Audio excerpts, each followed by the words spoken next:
everybody and welcome back to my YouTube channel. If you didn't watch the video I put on before, this is part 2 to that video. So I'm just going to be making cheese and wild garlic scones with the garlic that we picked yesterday. So I've had it in a cup in water, so it's still fresh like I've just picked it. So I've just started chopping it up, trying to get it into small pieces best I can. My knives aren't the best, so if you're like me and your knives are a bit blunt, you might be best using scissors, but you just want to try and get it into little squares as best as you can. So you just want to chop it as much as you can. So I weighed out 50 grams of wild garlic, and I actually picked about 70 grams, so I picked only just over the right amount. So when you've chopped all that up, the only thing I've done to this flour is I've put 1/4 teaspoon of salt into it. I want to add 400 grams of flour, forgot to say, but I will write it all down underneath so you can see it. My hands have gone all green now. So you want 400 grams of flour, 1/2 teaspoon or 1/4 teaspoon of salt, just mainly to preserve it and bring out the flavours, which they last 2 minutes, so I don't really need to preserve them for that long. Then 1 teaspoon of paprika. Gives it a nice pattern actually when they're cooked, as well as it tastes quite nice. And your 50 grams of wild garlic, which I've washed and chopped, and I've tried my best to dry it, which it is not that easy to dry it. Don't forget to put your oven on first so it can be warming up while you're doing this bit. So I've put it on 200 degrees because I don't have a fan oven. If you've got a fan oven, then it'd be 180. So I just use normal paprika, not the smoky one, but I have had an idea to use smoky cheese, maybe with smoked paprika. That might be nice, but I've not tried it yet. And then for the cheese, it's 120 grams of cheese, which I've used red Leicester, 60 grams, and then 60 grams of the mature one. I like to use red Leicester because it's not strong and it gives the orange cheesy pattern in your scones, whereas if you just use all, you know, the white cheese, you won't actually see it. So it doesn't really matter, you can use either or, but I just like to use a mix. So put them in together and just give it a little mix round. It smells really nice already.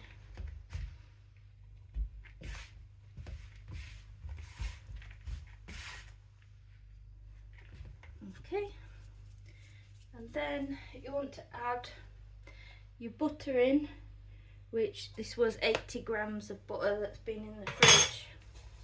If it's not been in the fridge, it does still work, but they say it's better to have it in the fridge. So you want to rub it into your fingers till all the butter's mixed in.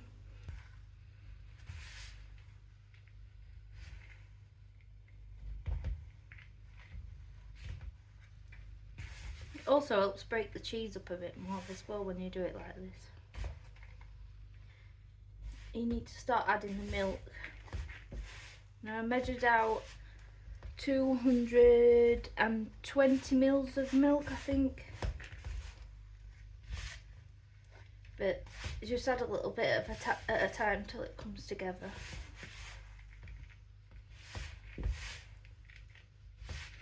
Because once you do mix it together and you've added your milk, you've got to try not to mix it too much.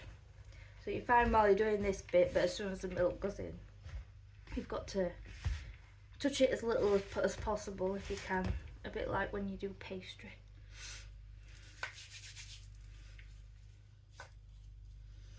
Okay, so I'm just going to put half in first. and mix it together. I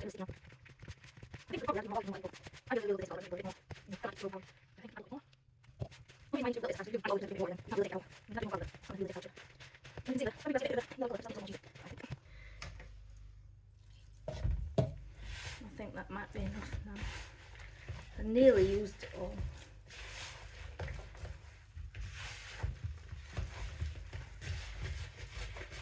So when it starts to come together, you want to roll it out onto the surface. So I just want to put a bit of flour down just so it's not real sticky. And get it all out. Now you want to make it so it comes together in a ball. Put a bit more flour. Definitely didn't want to put all that milk in because it is a bit sticky. Okay. So when it's all together, you can use a rolling pin to roll it out, but you don't have to. If you haven't got a rolling pin or you don't want to use one, just use the palm of your hand to flatten it out till it's your desired thickness. Don't forget, when these are in the oven, they will rise because we use self-raising flour, and you want them to rise really. When I make mine, I don't make them too thick because I like them to fit in the toaster, so I can cut them in half, put them in the toaster and then eat them sort of like toast. So I don't like mine too thick. And it looks like I've chopped the wild garlic alright as well. So if you don't have a cutter, you could do them in triangles. So you go down, across, across, across again, and then just cook them like that. So use a cutter, or still, if you haven't got a cutter, you can use a glass, just a regular glass, and get your flour, dip your glass into the flour, and then just press it in. Then that'll cut a perfect circle. So you don't have to buy any cutters if you don't have any, don't worry about it.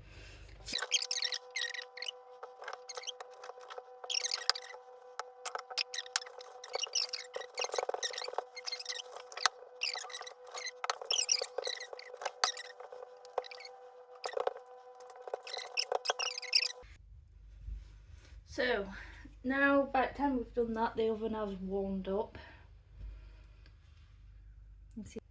Okay, so when you put them on the baking tray, you're supposed to use baking paper, but for some reason I haven't got any. Can't find it, don't know what I've done with it. Maybe I lost it, or I ran out and forgot to buy some more. So if you run out of it, just put some butter on your tray and sprinkle some flour on it, and it'll work just the same. So I think this is about enough space. I'll probably fit one more on, but it'll be alright. So I'm just going to put them in the oven for about 15 minutes. So while they're in the oven, I might as well tidy up.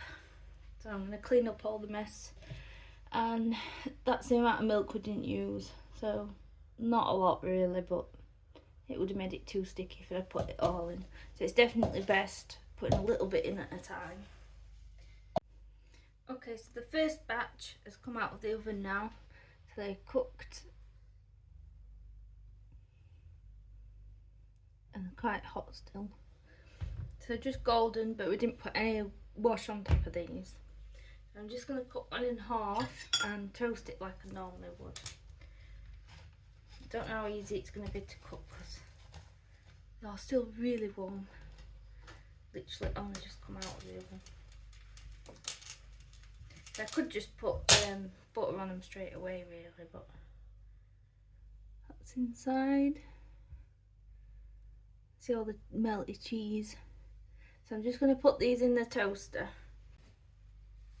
Everybody's toaster is different, but I'd say maybe number 2 or number 3, really low, because they're only small. A bit like if you were doing crumpets. Okay, so I've just got them out of the toaster. Be very careful because they are so small. quite difficult to pick up once they've done.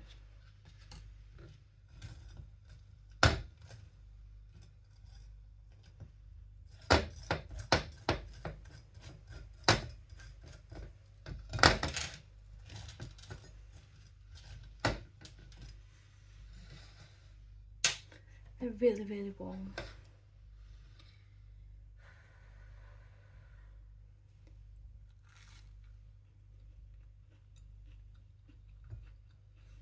Excellent.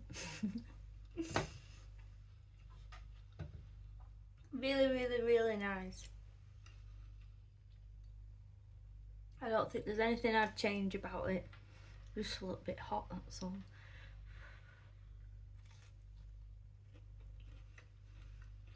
Really good. The only thing I could do, if anything, was I probably could have added more garlic in. But for most people, it is enough. You can really taste it. And if you were making it with regular garlic, you might not need as much, but at least wild garlic is a green vegetable, so it does have a few extra properties compared to normal garlic, but they're both just as good for you.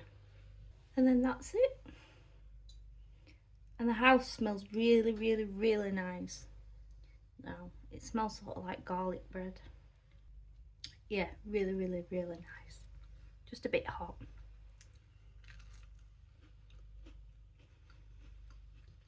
So, if you've not tried these before, I'd definitely recommend trying them. I know a lot of recipes for wild garlic mainly just tends to be wild pesto recipes. Well, pesto is nice, but you know, there's only so much pesto you can eat, and there's a lot of other things that you can do with it, not just that. So I'd definitely give these a try, and I'll try and do some more recipes for wild garlic that aren't pesto. So if you did get to the end of this video, then thank you very much for watching, and if you liked it, then please do like it. And if you have any ideas or anything that you want me to do, then just let me know in the comments. And thank you again. Bye.